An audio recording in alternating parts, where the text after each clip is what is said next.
Welcome to VTV prime. కొండను ఢీకొంటే అలాగే ఉంటుందా అని హీరో నాగార్జున గారి విషయంలో అనుకుంటున్నారు రాజకీయ మీడియా వర్గాలు. నాగార్జున గారికి సంబంధించిన ఎన్ కన్వెన్షన్ సెంటర్ మరోసారి తెర మీదకి వచ్చింది. Already Hydraa N convention centre కూల్చేసింది. అప్పుడు ఏ మనిషి అయితే ఎవరైతే కంప్లైంట్ ఇచ్చారో హైడ్రా కమిషనర్ రంగనాథన్ గారికి, ఆయనే జనం కోసం సంస్థ అధ్యక్షుడు కసిరెడ్డి భాస్కర్ రెడ్డి అనే ఆయన మళ్ళీ ఇంకోసారి మాదాపూర్ పోలీస్ స్టేషన్లో హీరో నాగార్జున గారి మీద కంప్లైంట్ ఇచ్చారు. అది క్రిమినల్ కేసు పెట్టాలని కంప్లైంట్ ఇచ్చారు. అదేంటంటే ఎన్ కన్వెన్షన్ సెంటర్ అనేటువంటిది తమ్మిడికుంట చెరువు బఫర్ జోన్లో నిర్మించారు.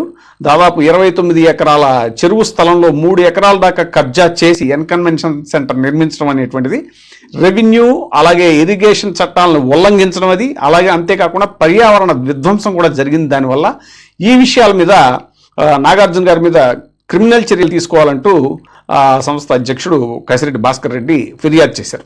అయితే ఇది ఒక సంస్థ నుంచి జరుగుతున్న పోరాటం లాగే చూడాలి అని కొంతమంది అంటున్నా కూడా కొంతమంది ఏమంటున్నారంటే కొండాతో ఢీకున్న ఫలితం ఇది. నాగార్జున ఆల్రెడీ మంత్రి కొండా సురేఖ చేసిన వ్యాఖ్యల మీద పరువు నష్టం కేసు వేశారు నాంపల్లి కోర్టులో. దాని మీద ఇది జరుగుతున్న నేపథ్యంలో మళ్ళీ ఈ ఎన్ కన్వెన్షన్ సెంటర్ వివాదం తెర మీదకి రావటం అనేటువంటిది కాంగ్రెస్ శ్రేణులు నాగార్జున మీద స్పందించిన తీరుకి ఈ ఒక ఇదిగా చెప్పుకోవాలి అని అంటున్నారు.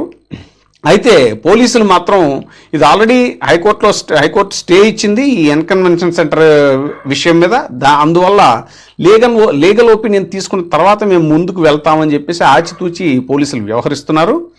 అయితే నాగార్జున కొండా సురేఖ గారి మీద వేసిన పరువు నష్టం కేసు కూడా వాయిదా పడింది. జడ్జి గారు లీవ్లో ఉన్నందున ఈ అంశాలన్నిటి నేపథ్యంలో నాగార్జున గారు చేస్తున్న ఈ పోరాటం ఆఖరి పోరాటం అవుతుందా, లేదా ఇంకా ఈ వివాదం ఎలాంటి మలుపులు తిరుగుతుంది అనేటువంటిది వేచి చూడాల్సిన పరిస్థితి.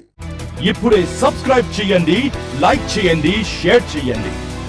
వీటీవీ ప్రైమ్, నీ ఉత్తమాభిరుచుల సమ్మేళనం.